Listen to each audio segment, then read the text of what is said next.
ولما رجع موسى إلى قومه غضبان أسفا قال بئس ما خلفتموني من بعدي أعجلتم أمر ربكم وألقى الألواح وأخذ برأس أخيه يجره إليه قال ابن أم إن القوم استضعفوني وكادوا يقتلونني فلا تشمت بي الأعداء ولا تجعلني مع القوم الظالمين قال رب اغفر لي ولأخي وادخلنا في رحمتك وأنت أرحم الراحمين। ওদিকে মূসা রাগ ও দুঃখের সাথে তার কওমের কাছে ফিরে এলেন। এসেই তিনি বললেন, আমার যাবার পর তোমরা আমার খেলাফতের দায়িত্ব বড়ই খারাপভাবে পালন করেছ। তোমাদের রবের হুকুমের অপেক্ষা করার মতো সবরটুকুও তোমরা করতে পারলে না। তিনি ফলকগুলো ছুঁড়ে ফেলে দিলেন এবং তার ভাই হারুনের মাথার চুল ধরে টানলেন। হারুন বললেন, হে আমার মায়ের পেটের ভাই, এরা তো আমাকে কাবু করে ফেলল এবং আমাকে মেরেই ফেলতে চেয়েছিল। তাই তুমি দুশমনদের কাছে আমাকে হাসির খোরাক বানিও না, আর আমাকে তুমি এ জালিম কওমের মধ্যে শামিল মনে করো না। তখন মূসা বললেন, হে আমার রব, আমাকেও আমার ভাইকে মাফ করে দাও এবং আমাদেরকে তোমার রহমতের মধ্যে দাখিল করো, তুমি তো সবচেয়ে বড় মেহেরবান। إن الذين اتخذوا العجل سينالهم غضب من ربهم وذلة في الحياة الدنيا وكذلك نجزي المفترين والذين عملوا السيئات ثم تابوا من بعدها وآمنوا إن ربك من بعدها لغفور رحيم ولما سكت عن موسى الغضب أخذ الألواح وفي نسختها هدى ورحمة للذين هم لربهم يرهبون। এ দোয়ার জবাবে ইরশাদ হলো, যারা বাছুরকে মাবুদ বানিয়েছে তারা অবশ্যই তাদের রবের গজবের শিকার হবে এবং দুনিয়ার জীবনেও অপমান ভোগ করবে।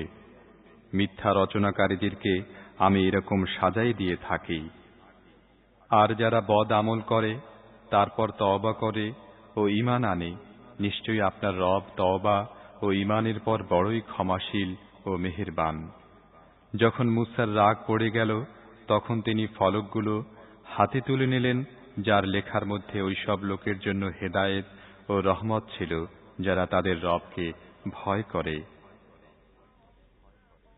واختار موسى قومه 70 رجلا لميقاتنا فلما أخذتهم الرجفة قال رب لو شئت أهلكتهم من قبل وإياي أتهلكنا بما فعل السفهاء منا إن هي إلا فتنتك تضل بها من تشاء وتهدي من تشاء أنت ولينا فاغفر لنا وارحمنا وأنت خير الغافرين واكتب لنا في هذه الدنيا حسنة وفي الآخرة إنا هدنا إليك قال عذابي أصيب به من أشاء ورحمتي وسعت كل شيء فسأكتبها للذين يتقون ويؤتون الزكاة والذين هم بآياتنا يؤمنون।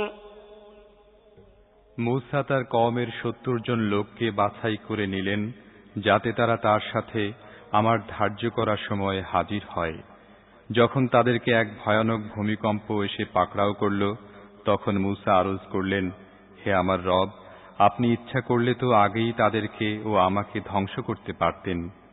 আমাদের মধ্য থেকে কতক নাদান লোক যা করেছে সে দোষের কারণে কি আমাদের সবাইকে ধ্বংস করে দেবেন? এটা তো আপনারই পক্ষ থেকে একটা পরীক্ষা, যা দ্বারা যাকে আপনি চান গোমরাহ করেন আর যাকে চান হেদায়েত করেন।